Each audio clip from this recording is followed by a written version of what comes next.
सनातन धर्म में युगों को 4 भागों में बांटा गया है, जो इस प्रकार है। सतयुग, त्रेता युग, द्वापर युग और कलयुग है। इस समय कलयुग चल रहा है, जो युगों का अंतिम चरण है।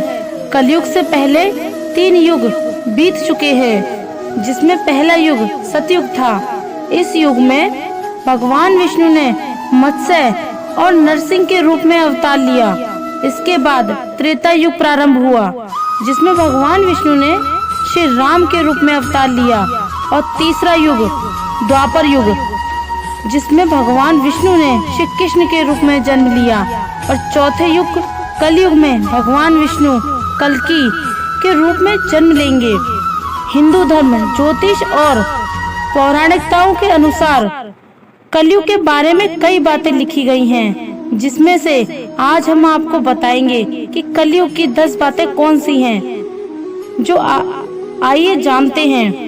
पुराणों के अनुसार भगवान विष्णु कलयुग के अंतिम चरण में कल्कि रूप में अवतार लेंगे। वे सफेद घोड़े पर सवार होकर अधर्म का नाश कर धर्म की स्थापना करेंगे। हिंदू पौराणिक कथाओं के अनुसार कलयुग की शुरुआत हो चुकी है और अभी कुछ हजार साल ही बीते हैं, जबकि इस युग की कुल अवधि 4,32,000 साल है। अब तक 5,124 वर्ष बीत चुके हैं और अभी भी 4,26,876 वर्ष शेष है। ये कलयुग का पहला चरण ही है, जिसमें धर्म की स्थापना से पहले ही धर्म का संकट बढ़ जाएगा और अधर्म बढ़ जाएगा। कलयुग की पहली बात ये है, कलयुग में मनुष्य धर्म का पालन नहीं करेगा और धार्मिक पुस्तकों का आदर भी नहीं करेगा। उसका आचरण नष्ट हो जाएगा और वह वेदों का पालन नहीं करेगा। सभी मनुष्यों में धर्म सत्यता की कमी हो जाएगी।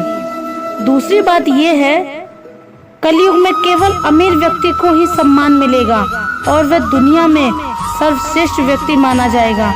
अमीर व्यक्तियों के नियंत्रण में सब कुछ सक्षम होगा। तीसरी बात यह है, इस युग में विवाह में कोई पवित्रता का महत्व नहीं रहेगा। यह एक समझौता बनकर रह जाएगा और व्यक्ति अपने जीवन साथी को धोखा देगा। वह मतलब के लिए हर किसी के साथ जुड़ जाएगा। और चौथी, कलयुग में मानव झूठ बोलने लगेगा और वह पाखंडी चालबाज बन जाएगा और अपने से बड़ों का सम्मान नहीं करेगा, बल्कि उनसे ऊंची आवाज में बोलने लगेगा। पांचवी, इस युग में ब्राह्मण की नाम सिर्फ मात्र के रह जाएंगे। वे केवल धन कमाने के लक्ष्य को लेकर अपनी जिंदगी व्यतीत करेंगे और उनमें छल की भावना उत्पन्न हो जाएगी। छठी, लोग मंदिरों में दर्शन करना बंद करेंगे। वह धर्म का नाश करेंगे। वह धार्मिक स्थानों पर जाना बंद कर देंगे और प्रकृति को हानि पहुंचाएंगे। सातवीं, लोगों में चिंता का स्तर बहुत बढ़ जाएगा, जिसके कारण उन्हें कई प्रकार की मानसिक बीमारियों का शिकार होना पड़ेगा और धीरे धीरे व्यक्ति की उम्र कम होने लगेगी। आठवीं बात यह है, कलयुग में व्यक्तियों के कारण पर्यावरण पर असर पड़ेगा। उसके कारण समय पर बारिश न होना, गर्मी ज्यादा स्तर पर बढ़ना, जिससे सभी फसलें नष्ट हो जाएंगी। नौवीं बात यह है, इस युग में अपराध बहुत ज्यादा बढ़ जाएंगे।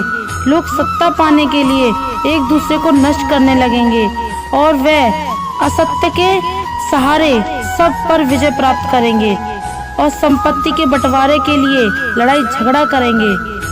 10वीं और आखिरी बात यह है, कलयुग में वेदों के विलुप्त हो जाने के कारण धर्म की वृद्धि होने लगेगी और कलयुग का अंतिम समय आते आते लोगों की औसत उम्र घटकर 20 साल रह जाएगी।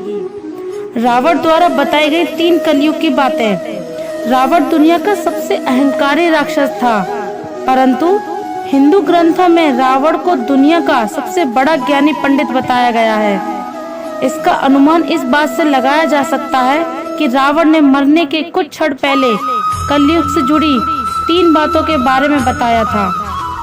पहली बात ये बताई थी अपने जीवन के अंदर जो भी शुभ कार्य है उसे जल्द से जल्द संपन्न कर लेना चाहिए और जो अशुभ कार्य है उसे जितना अधिक देरी से हो उसे उतना ही टालना चाहिए, नहीं तो उस व्यक्ति को उसके जीवन में पछताना पड़ेगा।